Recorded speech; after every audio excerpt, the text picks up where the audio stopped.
नमो अरिहन्ताण नमो सिद्धाण नमो आर्याण नमो वज्रायाण नमो लोये सौशाहूर्णम।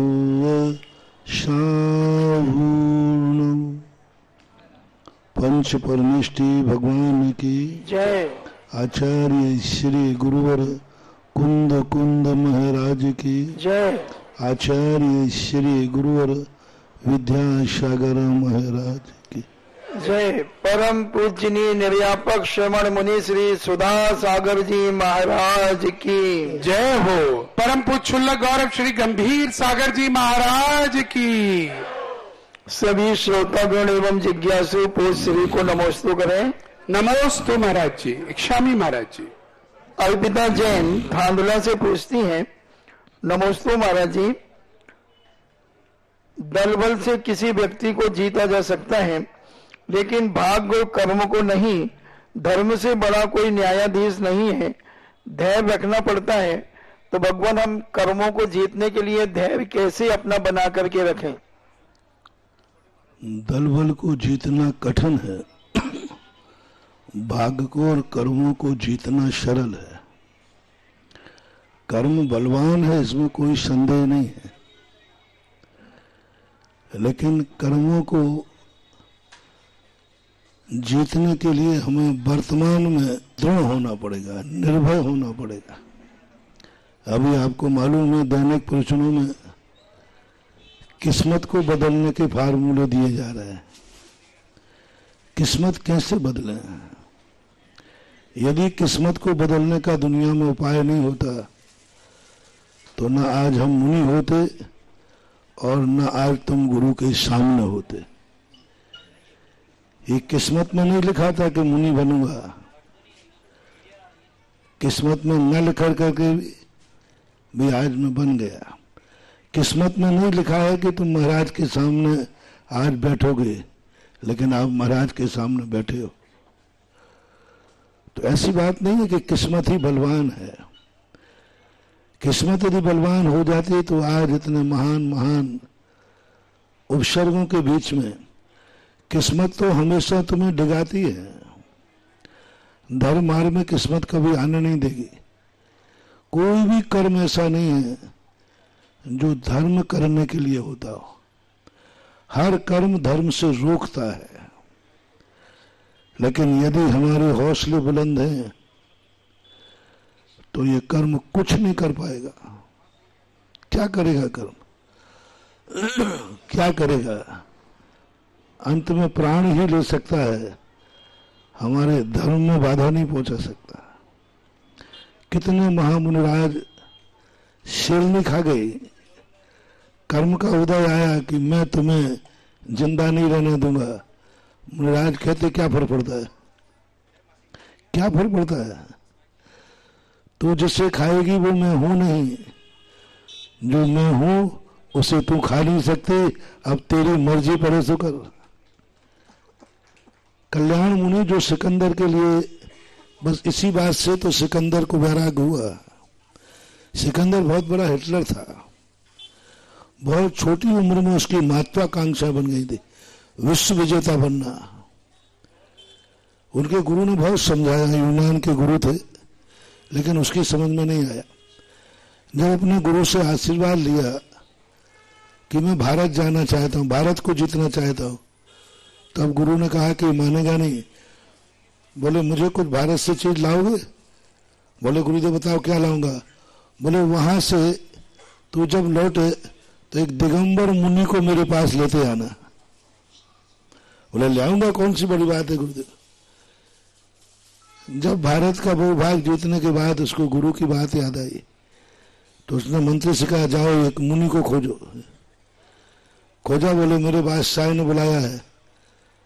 बोले ये मुनिराज कुत्तों के दरवाजे नहीं जाता। बोले आप सम्राट को कुत्ता बोल रहे हो? सम्राट है वो, विश्व सम्राट।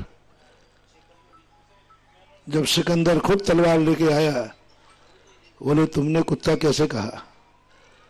बोले कुत्ता एक ऐसी जाति है जो जाति जाति पे भौंकती है, जाति जाति को काटता है, अपनों को ही काटता है, ये कुत्ते जाति के।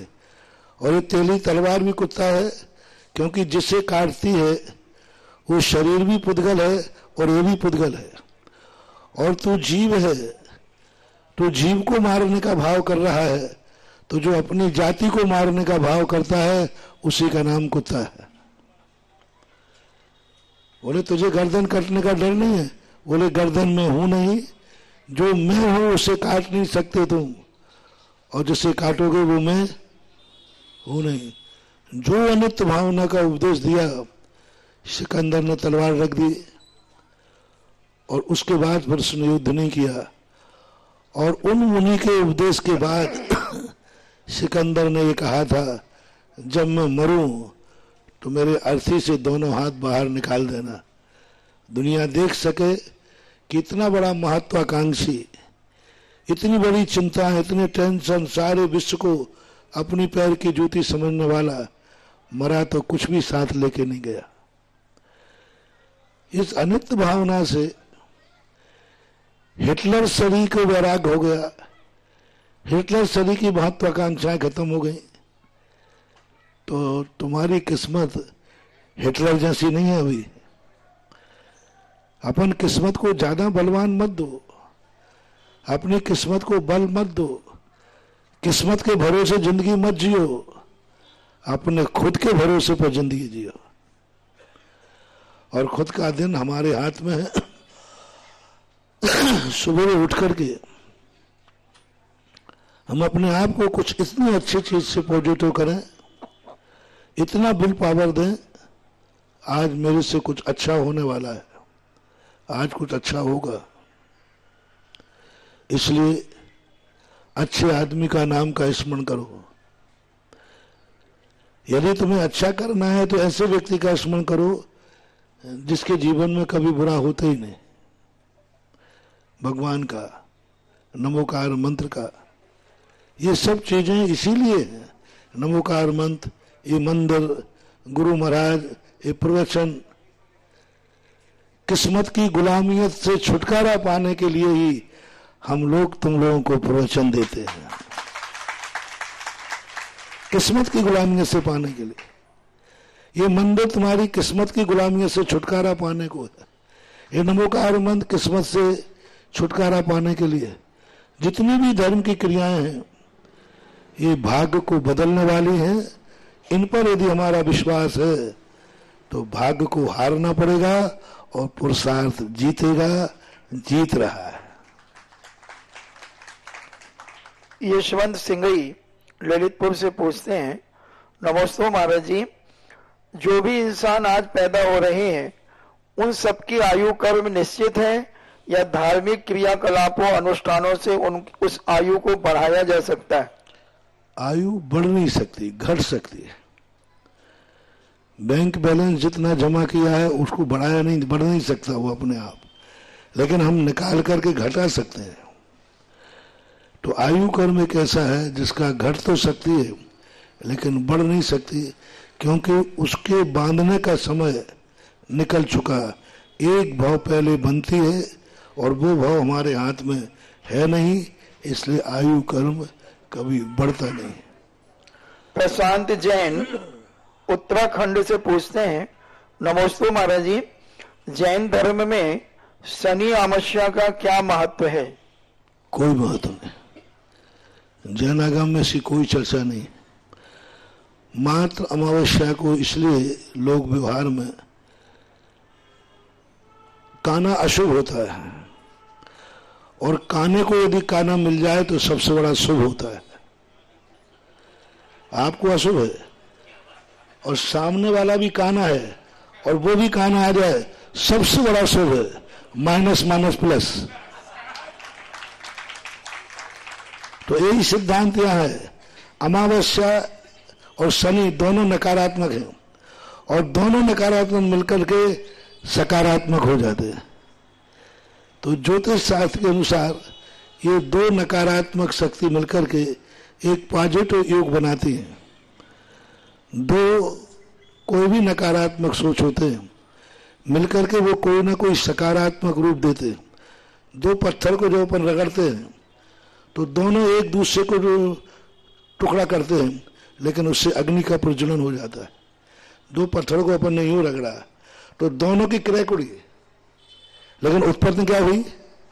अग्नि। ये पॉजिटिव है। दोनों एक दूसरे का विनाश किया, लेकिन विनाश करने के साथ अग्नि का प्रज्वलन किया। यही शनि अमावस्या में होता है कि ये दोनों नकारात्मक हैं, लेकिन जब ये मिलते हैं तो एक सकारात्मक योग बनाते हैं, इसलिए उसको लोग मानते हैं। नविता जैन मागरोल 12 से नमोस्तु महाराज जी, यदि घर में किसी का मरण हो जाता है तो दीपावली पर हमारे यहाँ लाड़ू नहीं चढ़ाया जाता, परिवार के द्वारा सही क्या है? मरण के पश्चात नहलाना, नए वस्त्र पहनाना, चरण स्पर्श करना, साल रखना, पीहर पक्ष से भोजन के रुपए लेना, नई मटकी 13 दिन बाद रखना, ये सब लोक मूर्ताएं हैं। आगम में इसका कोई उल्लेख नहीं। मृत्यु के बाद नहलाने का, कपड़े पहनाने का कोई औचित्य ही नहीं। क्यों प्रथा चली है? क्योंकि व्यक्ति मरते समय गंदगी कर देता है, उसको होश नहीं होता, वेदना होती है तो या तो पोटी हो जाती है, लघु संज्ञा हो जाता है, कफ आदि आ जाता है, तो अर्थी को ले जाने में दुर्गंध आती है। इसलिए नहाने की प्रथा चली। और मरते समय कपड़े बिगड़ जाते हैं तो कपड़े बदल करके उनको पहनाने की प्रथा चली। बस इतनी सी बात थी, लोगों ने उसे रूढ़ी और परंपरा मान ली है। बदले तो गए कपड़े, बदले जाते हैं, क्योंकि इस प्रकार की हरकतें उस समय हो जाती है। बाकी कोई औचित्य नहीं है, न मटकी है न मटका है। आत्मा निकल गई, शरीर का कोई भी क्रिया लोक मूर्ताओं में आती है, औचित्य कुछ भी नहीं। प्रबल जैन चरगुआ से पूछते हैं, नमोस्तु महाराज जी, किसी व्रती व्यक्ति ने 10 प्रतिमा लेकर गृह त्याग कर तीर्थ स्थल पर समाधि पूर्वक मरण किया तो उनके परिवार वालों को कितने दिन का सूतक लगेगा? उसने गृह त्याग करके क्या नवीन दीक्षा ली है? गृह त्यागने मात्र से सूतक नहीं हट जाएगा। अभी उस पर गोत्र कौन सा चल रहा है? घर छोड़ने के बाद तो कोई भी छोड़ देता है। घर छोड़ के चला गया, कभी नहीं आएगा, लेकिन गोत्र थोड़ी बदल गया। त्यागने के बाद उसे दूसरे गोत्र का संकल्प होना चाहिए। जैसे आप पंचगणना करते हैं तो आपको मनुष्य का अभाव हो जाता है और स्वधर्म इंद्र की स्थापना हो जाती है। जैसे हम लोग मुनि महाराज लोग हैं, हम लोगों का गोत्र खत्म हो गया, हमारा नया गोत्र है। हमारा कुल माना जाएगा जिनेन्द्र का कुल, जन्म लेने वाला कुल नहीं माना जाएगा, क्योंकि वो गोत्र हमारे साथ नहीं चलेगा। इसलिए घर छोड़ने के बाद क्या उसने गोत्र बदला है? क्या उसने गुरुकुल में भर्ती हुआ है? क्या गृह का त्याग किया? किसके गुरुकुल में गया वो? उसका गोत्र कौन सा हो गया? जैसे आपकी कन्या आपका गोत्र छोड़कर ससुराल का गोत्र ले लेती है तो उसको नया गोत्र मिला है, तब ये छूटा है। नया मिला नहीं और पुराना छोड़ा नहीं तो गोत्र का परिवर्तन नहीं होगा। गोत्र परिवर्तन को छोड़ना और मिलना जरूरी है। इधर परिवार का गोत्र छोड़े, उधर गुरु का कुल मिल जाए तो फिर वो त्याग करने के बाद सूतक हटेगा, अन्यथा बराबर आपको सूतक लगेगा। पीयूष जैन बड़ा गांव धसान से पूछते हैं, नमोस्तु महाराज जी, जब सूर्य और चंद्र ग्रहण पड़ता है तब क्या उन विमानों में रहने वाले सूर्य देव और चंद्र देव को कोई मानसिक कष्ट या तकलीफ होती है क्या? नहीं, कोई फर्क नहीं पड़ता, किंचित मात्र फर्क। जैसे आप प्लेन में उड़ने वाले व्यक्ति के नीचे कुछ भी छाया हो जाए, प्लेन में बैठने वाले को कोई फर्क नहीं पड़ता, उनको भी कोई फर्क नहीं पड़ता। बहुत दूरी रहती है, ऊपर से वो मान निकल रहा है, नीचे राहु और केतु काले रंग के हैं और वो ऊपर से जा रहा है, ये नीचे से निकल रहा है, उनको कोई फर्क नहीं पड़ता। विद्या जैन बड़ा गांव दसान से पूछती हैं, नमोस्तु महाराज जी, अकलंक स्वामी से देवता गण भी साथ साथ एवं वाद विवाद किया करते थे, और किस प्रकार से वाद विवाद करते थे?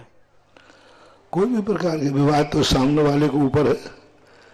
अकलंक स्वामी जिस प्रकार का प्रश्न करते होंगे वो उस प्रकार का संवाद करता होगा, क्योंकि देवताओं में नाना विक्रियाएं धारण करने की योग्यता होती है। वो जहां पहुंच जाते उसी की भाषा में बोलने लग जाएंगे, ऐसा। वंदना जैन भिलाई से पूछती हैं, नमोस्तु महाराज जी, दर्शन पाठ में आता है भगवान की मुख मुद्रा को पद्मराग मणि के समान कहा है, तो गुरुदेव पद्मराग मणि की ऐसी क्या महिमा और विशेषता है? पद्मराग मणि एक गुलाब के फूल के समान आकर्षित करती है। वैसे पद्मराग मणि को विशेष रूप से कुछ भगवानों के लिए प्रयोग किया जाता है। पद्मपुर भगवान है, श्यामलिया पारसनाथ है, क्योंकि वो ग्रीन कलर जैसे थे। कुछ लोगों के लिए है ऐसा। महिला मंडल बड़ा गांव दसान से पूछती हैं, नमोस्तु महाराज जी, अभी तक यह धारणा थी कि दुर्योधन दुशासन कर्ण की मृत्यु युद्ध भूमि में हुई थी, लेकिन आपने बताया जैन दर्शन के अनुसार योद्धाओं ने दिगंबरी दीक्षा धारण की। तो मेरी जिज्ञासा है, भीष्म पितामह गुरु द्रोणाचार्य एवं अभिमन्यु के बारे में भी जानने की इच्छा इन महारथियों ने भी क्या अंत में दीक्षा ग्रहण की? भीष्म पितामह ने दीक्षा ली है, द्रोणाचार्य के संबंध में उल्लेख नहीं मिलता। भीष्म पितामह का तो दीक्षा का गांगेय का दीक्षा लेने का उल्लेख मिलता है, और उन्होंने घोर उपसर परिचय करके संलेखना पूर्वक समाधि मनन किया। स्वाध्याय मंडल बड़ा गांव दसान से पूछते हैं, नमोस्तु महाराज जी, सभी रूपी घड़ा जब फूट जाता है या फिर दरार पड़ जाती है तब प्राण निकल जाना स्वाभाविक है, लेकिन मात्र कोई दुखद या सुखद घटना सुनने से प्राण निकल जाने की बात समझ में नहीं आती, जैसा कि लक्ष्मण। ऐसी बात नहीं है कि शरीर फूटने के बाद ही आत्मा निकलती है। जिनका शरीर स्वस्थ है, आयु कर्म पूर्ण हो जाने पर भी निकल जाती है। तो आत्मा का अपना एक स्थान होता है, निश्चित होता है। उस समय के अनुसार यदि उसकी उदीर्णा हो जाए तो आत्मा निकल जाएगी। आयु कर्म से बंधी हुई है, शरीर से नहीं बंधी आत्मा। आयु कर्म होता है, वो आयु कर्म को जिसके माध्यम से धक्का लग जाता है तो आत्मा निकल जाती है। जिज्ञासा समाधान की लाइव सेशन में आप सभी का स्वागत है। आज मेरे चेहरे के में अगर आपको प्रसन्नता अधिक दिख रही हो तो जरा तालियां बजा दीजिएगा।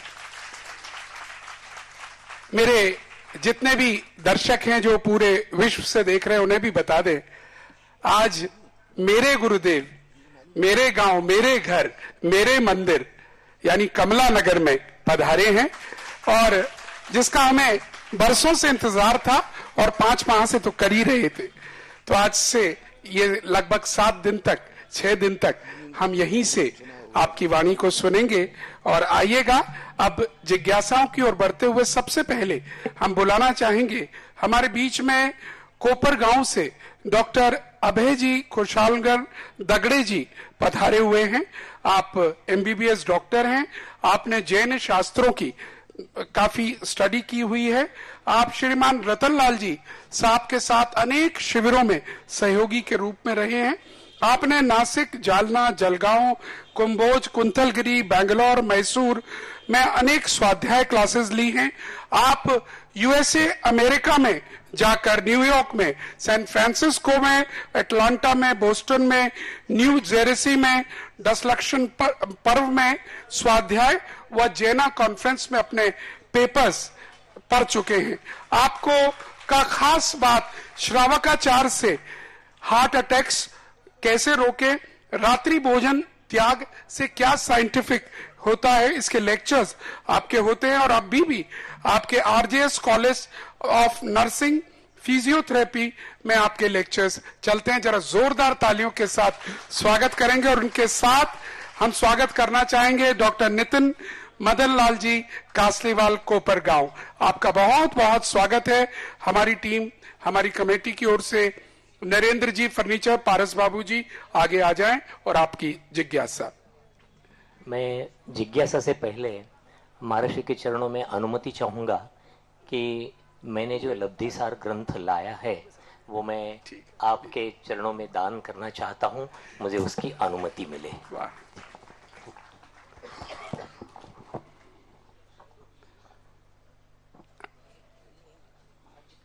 हाँ, 2 मिनट बात कर दीजिए, ऊपर आने दीजिए। जो मनोज जी बता रहे थे, ये बेनाडे जी के एक प्रकार के शिक्षा गुरु टाइप के मानते हैं कि बेनाडे जी से इनको बहुत कुछ मिला है। और डॉक्टर और पढ़े लिखे लोग जैन शास्त्रों को पढ़ें तो पूरे जैन शास्त्रों को वैज्ञानिक सिद्ध कर सकते हैं। और इन्होंने वही प्रयास किया कि जैन दर्शन रूढ़िवादी नहीं है। जैन दर्शन की हर क्रिया में साइंस है, सोच है, तर्क है, बल्कि जैन दर्शन वो चीज है जहां तक विज्ञान को पहुंचने के लिए अभी हजारों साल लगेंगे और कभी पहुंच भी न पाए। तो ऐसे इन्होंने अच्छे सोच दिए। अभी जो ग्रंथ लब्धिसार दिखा रहे हैं, जैन आगम का एक बहुत परिणामों की एक बहुत बड़ा लेखा जोखा, जिसमें परिणामों का उसको एक सरल भाषा में इन्होंने समझाने का प्रयास किया। 1-2 पन्ने मैंने पलटे, मुझे बहुत अच्छे लगे।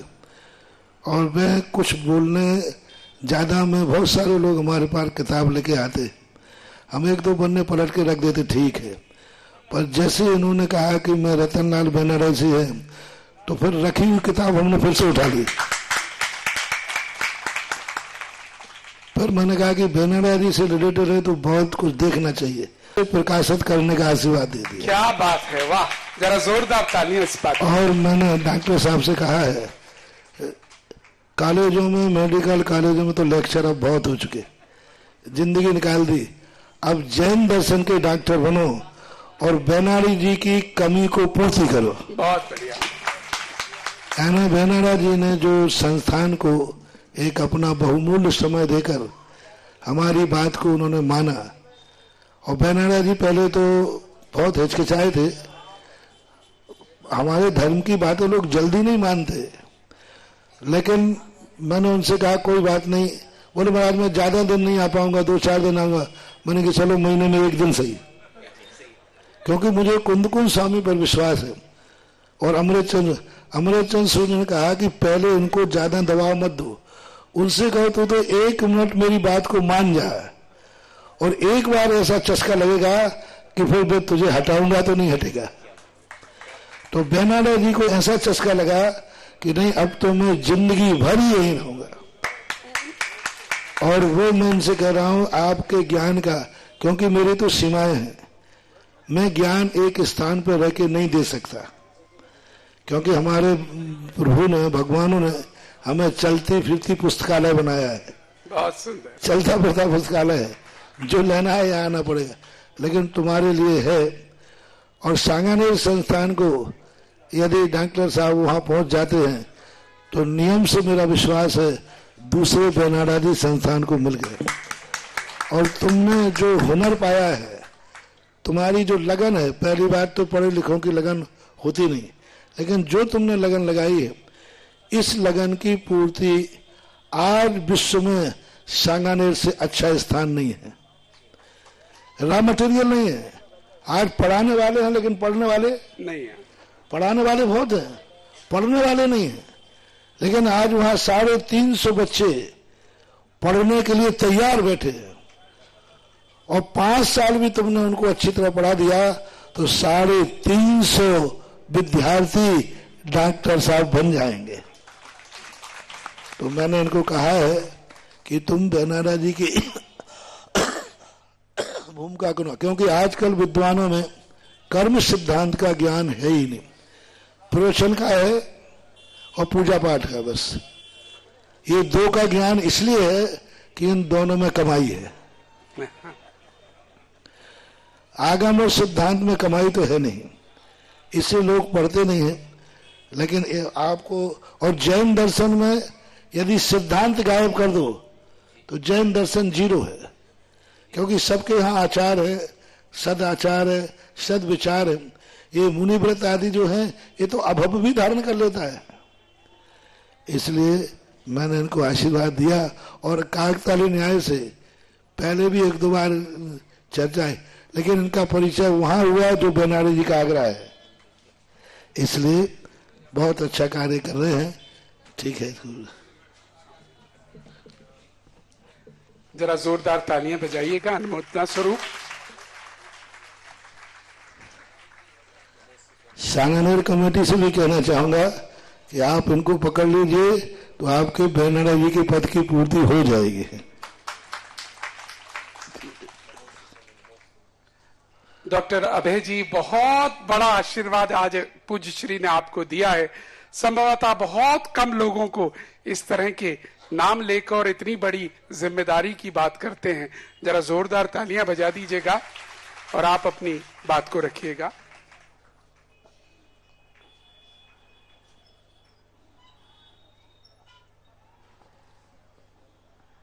महाराज श्री, मेरी ओर से, मेरे कुटुंब की ओर से, पूरे कोपरगांव समाज की ओर से और मेरे साथीदार नितिन कासलीवाल जी की ओर से मैं आपके चरणों में केवल ज्ञान के अविभागी प्रतिच्छेदों की संख्या प्रमाण बार नमोस्तु नमोस्तु नमोस्तु करता हूँ।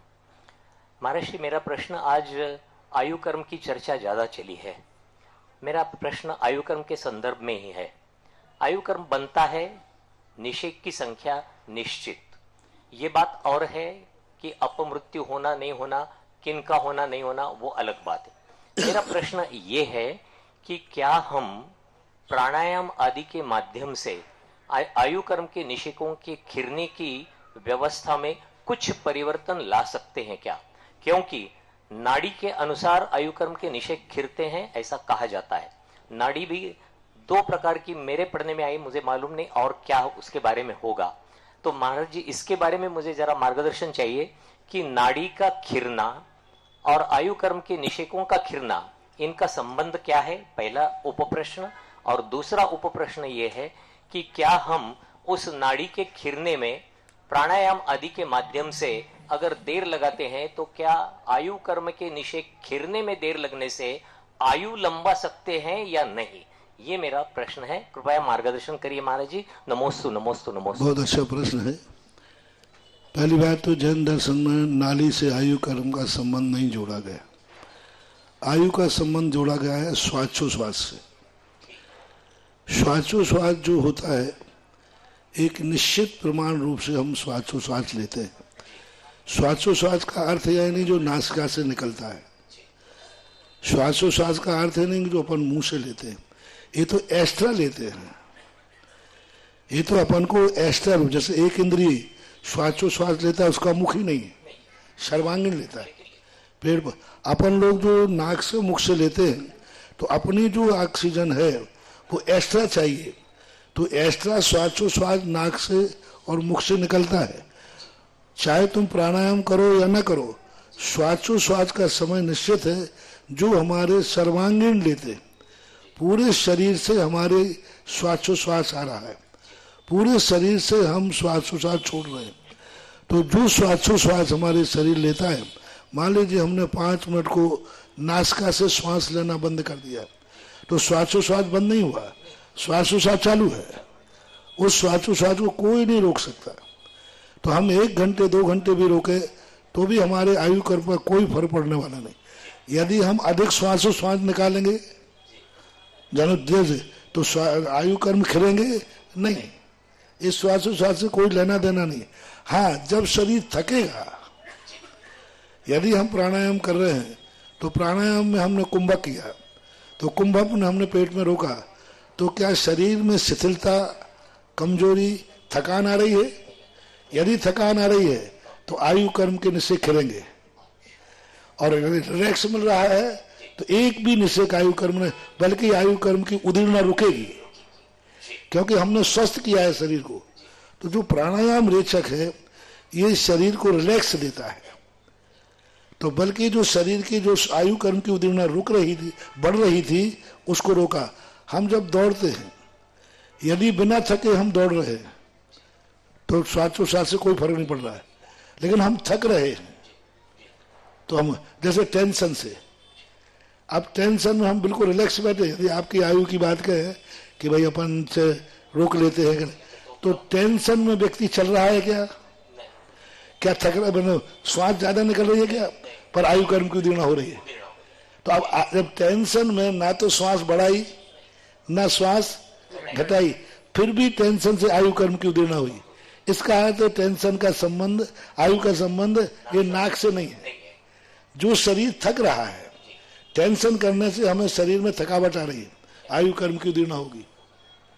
इसलिए नासिका और मुख से निकली हुई श्वासोच्छ्वास अधिक निकले या कम निकले, इससे आयु कर्म पर कोई फर्क पड़ने वाला नहीं है। बस उससे शरीर में थकान नहीं होना चाहिए।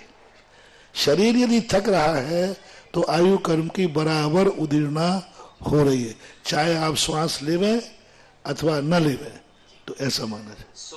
सूक्ष्म और जैसे निद्रा के समय आयु कर्म की उदीर्णा ज्यादा होती है जागने की अपेक्षा, क्योंकि निद्रा के समय व्यक्ति अपनी अवचेतन दशा में पहुंच जाता है, शरीर को रिलैक्स मिलता है, लेकिन उसकी बहुत ज्यादा अंदर की जो किडनी है, अंदर की जठराग्नि, उसको मेहनत ज्यादा करना पड़ती है।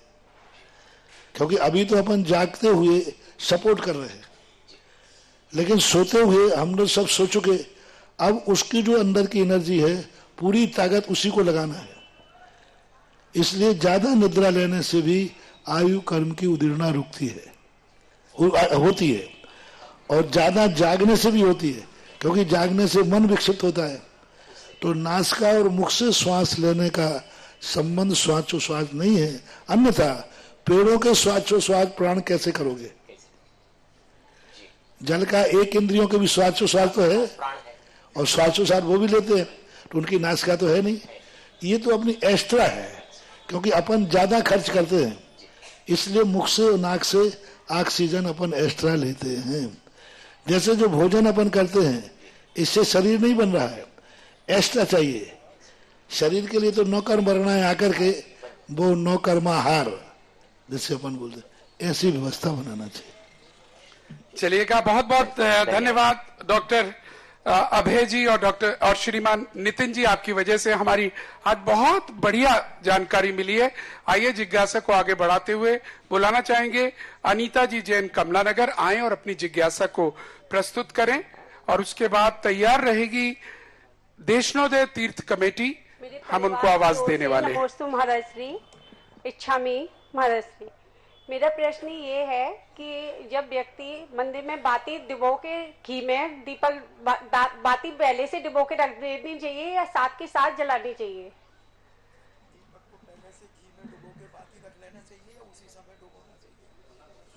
जैसे इच्छा हो, उसमें कोई ऐसा फर्क नहीं पड़ता। और ये मेरा प्रश्न ये है कि अगर कोई व्यक्ति बोल सुन नहीं सकता है, वो अभिषेक कर सकता है या नहीं? कर सकता है। Okay, thank you. चलिए, नमोस्तु बोलिए। हाँ, नमोस्तु बोलिए। कभी कभी आने का यही होता है, हम भूल जाते हैं कि संतों के पास कैसे जाया जाता है, वो भी दिगंबर संतों के पास। चलिए, अभी अभी मुझे बताया गया डॉक्टर अभय जी की धर्मपत्नी हाँ साथ में है, और एक ग्रंथ का विमोचन, अच्छा उनका ग्रंथ, उनका द्वारा लिखित पुस्तक हाँ का यहाँ विमोचन कराना चाहते हैं। आइएगा, और मैं अनुरोध करूंगा हमारे यहाँ से जगदीश प्रसाद जी साहब अध्यक्ष और यहाँ के मुख्य संयोजक साथ में आ जाएं, और एक महिला मंडल में से श्रीमती विमला जी आप आ जाएं यहाँ पर, और विमोचन प्रक्रिया में हमें सहयोग प्रदान करिएगा। यहाँ पर महाराज जी, ये जो किताब लिखी है ये जैन नाटिकाओं की ही किताब है, इसमें कोई आरिका माता या महाराज जी का पात्र नहीं है, क्योंकि ऐसे पात्रों को नाटिका के रूप में लाना ये आगम सम्मत नहीं है, इसमें दोष लगता है हमें। और दूसरी बात कि जब तक बच्चों को कहो या नव युवा पीढ़ियों को कहो एंटरटेनमेंट के माध्यम से हम नहीं पढ़ाए तो वो थोड़ा रुचि कम लेते हैं। तो नाटिकाएं ऐसी लिखी है कि जिसके माध्यम से हमें उपदेश प्राप्त हो।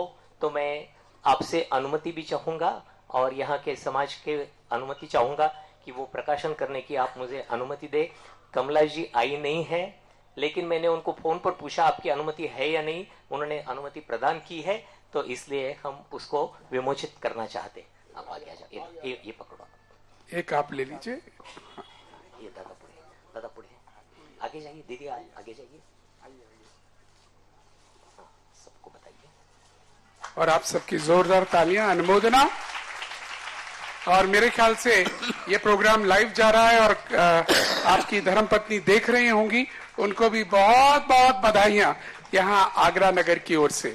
चलिए हम आगे बढ़ाना चाहेंगे इस सभा को, और उसी श्रृंखला में अब आवाज देना चाहेंगे देशनोदय तीर्थ कमेटी यानी चमलेश्वर पार्श्वनाथ दिगंबर जैन अतिशय तीर्थ क्षेत्र कमेटी की नवीन कार्यकारिणी के चुनाव आज यहाँ पर संपन्न हुए। जरा जोरदार तालियों के साथ स्वागत करेंगे नए बने अध्यक्ष श्रीमान प्रकाश चंद जी कासलीवाल पारोली, मंत्री श्री कैलाश चंद जी सोगानी पलासिया और कोषाध्यक्ष श्री भागचंद जी बंसल रोपा।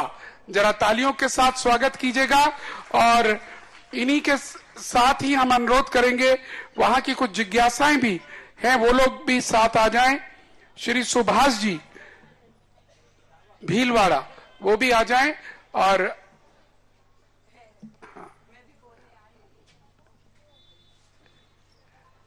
और हमारी कमेटी की ओर से अनिल जी शास्त्री आकर स्वागत करेंगे।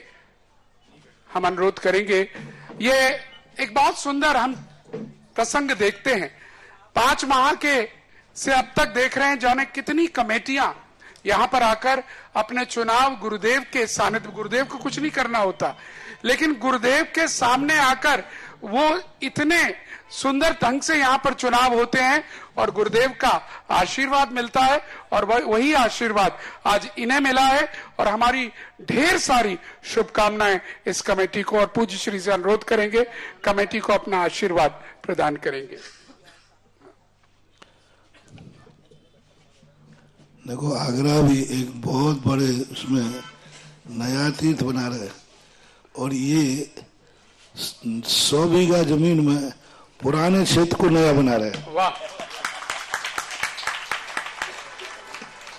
और आगरा में भी संभवतः सब मार्बल के चीजें बना, इनके यहाँ भी जितनी चीजें बन रही हैं सब मार्बल की ही बन रही, वाइट। बहुत सुंदर। चाहे नंदीसर हो चाहे 24 हो, सब मार्बल का ही काम करा रहे हैं। बहुत बहुत बधाई सभी को। और एक बात आगरा की जो लोकोदय कमेटी है उसको भी ध्यान में रखने की है। जिस तरह से हम देख रहे हैं कि कोई भी कमेटी जहां भी काम कर रही है दिल लगाकर काम कर रही है, लेकिन हर 15 दिन महीने भर बाद पूज्य श्री के आकर मार्ग निर्देशन लेती है और आगे की कार्य योजना बनाती है और उसी से उनकी प्रगति होती है। हमारी यहाँ आगरा की कमेटी को भी अब इस प्रक्रिया के लिए तैयार रहना के लिए अभी पूरी कार्यकारिणी नहीं बनाई, फिर भी 3 लोग ले लो। बोलो, मैं आज देवसात गुरु की साक्षी में पारसनाथ भगवान को साक्षी मानकर देशनोदय तीर्थ क्षेत्र चौलेश्वर की कमेटी का जो समाज ने महाराज ने विश्वास किया है, उस विश्वास को हम कायम रखेंगे और देशनोदय तीर्थ क्षेत्र के विकास को हम दिन दूना रात चौगुना बढ़ाएंगे। आशीर्वाद नवर्ण मुकार मंत्र पढ़ना। चलिएगा, सुभाष जी जैन भीलवाड़ा देशनोदय तीर्थ चमलेश्वर से अपनी जिज्ञासा प्रस्तुत करें, पहुंचिएगा शीघ्रता से। और उसके बाद तैयार रहिएगा डॉक्टर पारुल जैन सागर मध्य प्रदेश। नमस्ते महाराज जी। महाराज जी, प्रत्येक शिष्य या प्रत्येक भक्त या मैं शिष्य कह दूं, अपने जीवन में किसी न किसी को गुरु बनाता है। वो प्रत्येक धर्म में, चाहे जैन धर्म हो, चाहे सनातन धर्म हो, चाहे वैष्णव धर्म हो, सब में बनाता है। और गुरु उनको कुछ न कुछ गुरु मंत्र देते हैं जिनका वो जाप करते हैं या उनकी पालना करते हैं। हम आपसे जुड़े हुए हैं लगभग 2015 से भीलवाड़ा जब चतुर्मास था आपका, जब से और आपको गुरु बनाया, अभी तो कोई गुरु मंत्र नहीं मिला, इसके पीछे क्या विशेष राज की बात है? जैनागम का गुरु मंत्र बड़ा विचित्र है। वो माला फेरने वाला नहीं है। गुरु मंत्र कहलाता है गुरु के जो आचार और विचार हैं, उन विचारों के अनुसार अपने आप की जिंदगी ढाल देना ही गुरु मंत्र है। पूज्यवर अकलंग स्वामी ने श्री राजवार्तिक में लिखा कि गुरु शिष्य पर बहुत उपकार करता है, शिष्य क्या उपकार करे।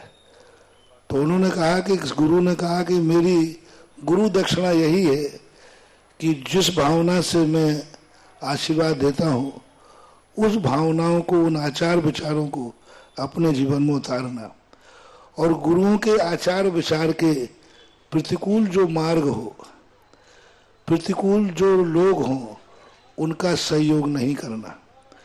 गुरु का मंत्र अकेला नमोस्तु करना नहीं है, जयकार बोलना नहीं, मंत्र आदि नहीं। गुरु के विचारों के प्रतिकूल जो व्यक्ति होता है, गुरु के विचारों के प्रतीक जो मार्ग होता है, उस मार्ग पर नहीं चलना। गुरु के प्रतिकूल जो बात करने वाले लोग होते हैं, उनका साथ नहीं देना, उनमें सपोर्ट नहीं करना, सहयोग नहीं करना। यही बात का पालन करना सबसे बड़ा जैन दर्शन का गुरु मंत्र। सच्चे गुरु के प्रति जब कहा, तो सच्चे गुरु को पालेना ही, गुरु को पालेना नहीं है, खोटे गुरु को छोड़ देना। हमारे समंत्र भद्र महाराज ने कहा, इदमेवो दृश्यमेवो तत्वम नान्यान जानता, यही मेरा सच्चा गुरु है। इतने कहने मात्र से गुरु को स्वीकार नहीं किया। खोटे गुरु का विमोचन हुआ है कि नहीं? और खोटा गुरु कौन है? जो अपने गुरु के आचार विचारों के प्रतिकूल हो, उनका मार्ग अलग हो, उनके आचार अलग हो, उनके विचार अलग हो, उनका सहयोग नहीं करना ही सच्चे गुरु का मंत्र और सच्ची गुरु दक्षिणा कहलाती है। इसलिए जैन दर्शन सबसे पहले बात करता है, खोटे देव खोटे साथ, गुरु का मंत्र मिले या नहीं मिले, उनका आशीर्वाद ही मंत्र होता है। मित्रों, आज पूरे भारत को, पूरे विश्व को गुरु मंत्र मिल गया है। गुरु के दी हुई शिक्षाओं का पालन करना और गुरु के जो कहा है उसके विरोध की जो बात कर रहे हैं उनका साथ ना देना, कुगुरुओं के साथ में ना जाना, यही सबसे बड़ा गुरु मंत्र है और यह आवश्यक है और यह हम सबको मानना होगा। और अब मैं अनुरोध करूंगा डॉक्टर पारुल जैन सागर, उसके बाद तैयार रहिए रवि जैन कमला नगर।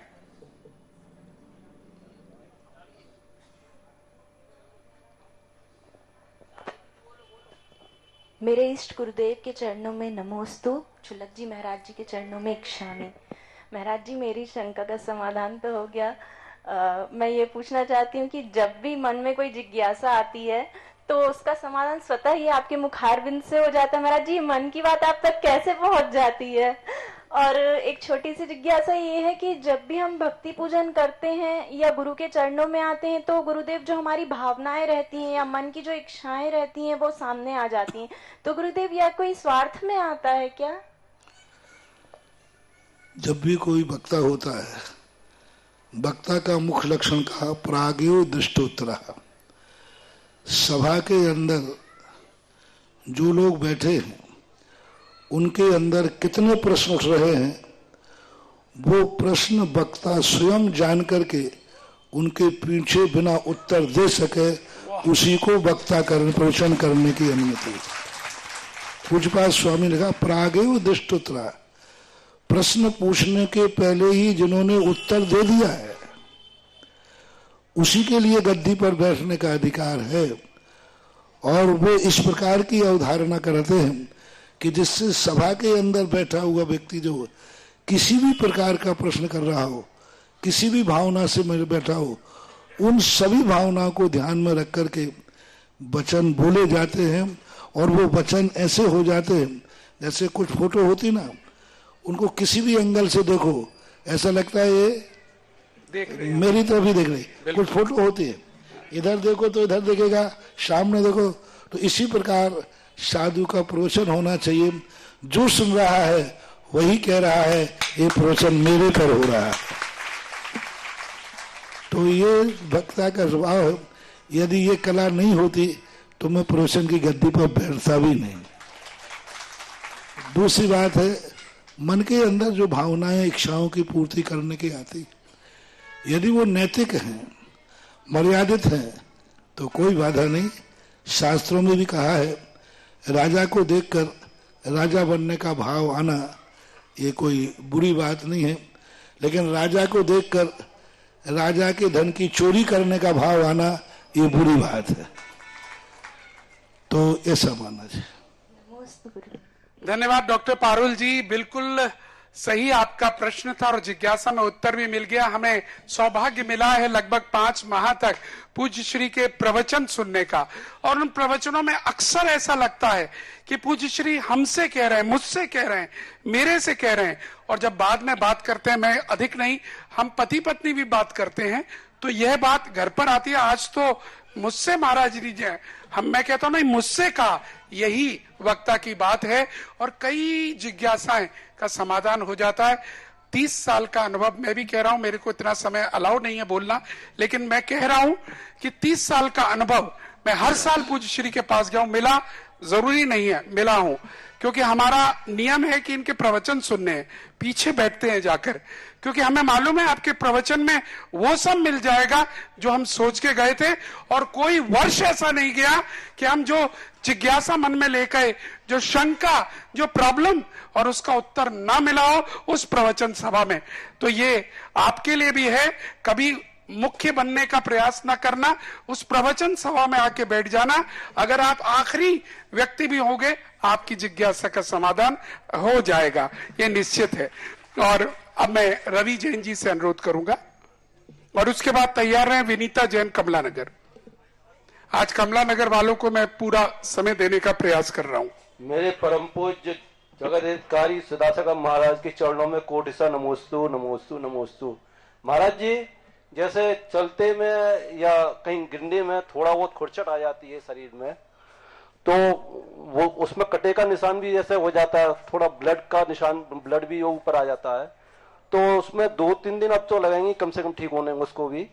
तो अभिषेक करना चाहिए या नहीं करना चाहिए? यदि उसमें से ब्लड रिस रहा है तो नहीं करना, और रिसना बंद हो गया है, हाँ, और घाव अकेला है तो कोई बाधा नहीं कर सकते। नमोस्तु महाराज, नमोस्तु। चलिए विनीता जी कमला नगर आइए, और इसके बाद तैयार रहिएगा रतन कुमार जी जैन, रतन गुलाबपुरा भीलवाड़ा, तैयार रहिएगा। और जब हम नाम ले लेते हैं तो उस वक्त खड़े हो जाया करिए, जिससे माइक पहले से हम आप तक पहुंचवा दिया करें।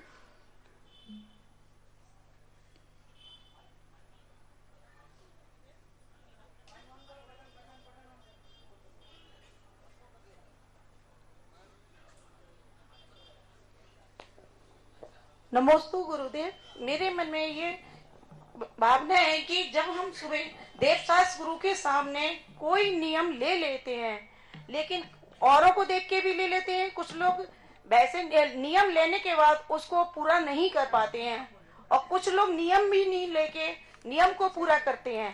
तो इन दोनों को अलग अलग तरीके से कैसे बताएं, किसको पुण्य का होगा और किसको पाप का फल मिलेगा? भोजन खाने बैठे हो और भोजन नहीं खा पाए तो क्या होता है? बल्कि यहाँ होता है। लेकिन गुरुदेव जो नियम सुनिए और नियम लेने के बाद उसको तोड़ देते हैं। तोड़ दिया तो वही कह रहा है, भोजन खाने बैठे और भोजन नहीं खा पाए तो कैसा लगता है, क्या होता है? भूखे रहना पड़ता है। तो नियम तोड़ दिया तो और पुण्य से वंचित रहना पड़ेगा, और तोड़ने का दोष अलग लगेगा। और जो नियम नहीं लेकर के भी पालन कर रहे हैं तो उनको पुण्य तो लगेगा, लेकिन जितना नियम लेकर के पालन करने में लगता है वो नियम नहीं लेने के बाद भी लगेगा। इसके लिए हम सदा उदाहरण दिया करते हैं। सेविंग खाते में पैसा डला है और एक व्यक्ति ने 5 साल तक नहीं निकाला, और एक ने एफडी बना दी है, उसने भी 5 साल तक नहीं निकाला।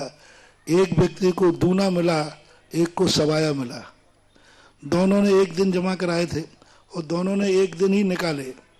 अब इतना अंतर क्यों आया? एक का दूना हो गया, एक का सवाया मिला। उन्होंने कहा साहब आप देखिए हमने दोनों ने एक दिन में जमा कराए थे और एक दिन निकालने आए। बोले साहब आपने सेविंग खाते में जमा कराया था, उसका हम कोई उपयोग नहीं कर पाए, कब आप लेने टपक जाओ। और इसने 5 साल के लिए दिया था, हमने निश्चित होकर इस 5 साल से इतनी कमाई कर ली है कि बहुत ज्यादा, क्योंकि निश्चित था। इसलिए एफडी का ब्याज ज्यादा मिलता है, सेविंग खाते का कम मिलता है। तो बिना नियम लिए पुण्य तो बंद होता है, लेकिन सेविंग खाते के समान पुण्य बंद होता है, और नियम लेकर करने पर एफडी के समान ब्याज मिलता है, ये समझना चाहिए। चलिए, बहुत सुंदर उत्तर हम सब के लिए यहाँ पर मिला है। रतन कुमार जी जैन साहब, और उसके बाद तैयार रहिए ममता जी जैन, कमला नगर। गुरुदेव के चरणों में त्रिबार नमोस्तु। जिज्ञासा ये है गुरुदेव कि पंच कल्याण महोत्सव होते हैं, उनमें मूर्तियां प्रतिष्ठित होती है, तो क्या बिना स्थान तय हुए मूर्तियां प्रतिष्ठित कराने पे दोष लगेगा या नहीं लगेगा? दूसरी बात है, प्रतिष्ठित करा करके घर पे रख लेंगे, मूर्ति विराजमान करने का कोई स्थान नहीं है, मूर्ति बिना प्रतिष्ठा के, बिना स्थान निश्चित किए मूर्ति प्रतिष्ठा कराने का इतना बड़ा दोष है, बिना विवाह किए संतान पैदा करना। अब समझ जाओ वकील साहब, इतना ही सारा काफी है। बिना विवाह किए संतान पैदा करना, बिना कोई मालिक नहीं, कोई मकान नहीं, कोई कहीं रखने का स्थान नहीं, प्रतिष्ठा कराना, इससे भी बड़ा दोष है। पहले निश्चित स्थान हो कि मूर्ति कहाँ विराजमान होगी, और उस विराजमान जहाँ की जाए वहाँ के मंदिर वाले खुश हों, उसका आदर करें, उसको सम्मान से लेने आवे। जिस मंदिर में प्रतिष्ठा हो रही है, जिसने प्रतिष्ठा कराई है, वो तो भेजने आवे, और जिस मंदिर में विराजमान हो रही है वो लेने आवे, हर्ष के साथ लेने आवे। पहले स्थान निश्चित होना चाहिए, तभी प्रतिष्ठा होना चाहिए।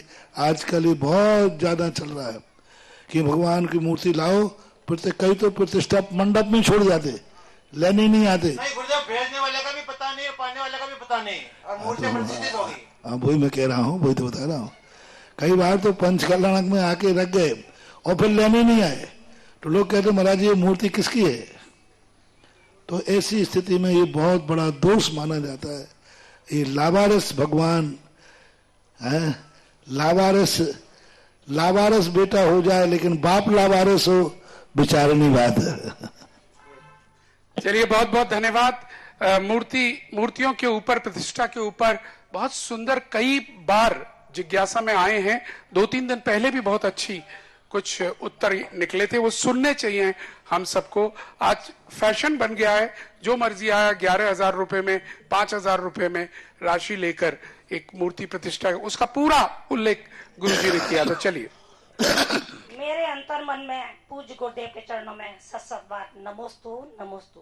चुल्लक जी महाराज जी के चरणों में इच्छा में गुरुदेव, जब अष्टद्रव्य से पूजन करते हैं, एक में तो द्रव्य रहती है, दूसरे में जो सिद्ध शिला का जो आकार बनाया जाता है, तो शुरू से एक प्रथा चली आ रही है, धारणा चल, लेकिन सिद्ध शिला पर परमेष्ठी इस तरीके से विराजमान है, चंद्राकार ही क्यों बनाई जाती है?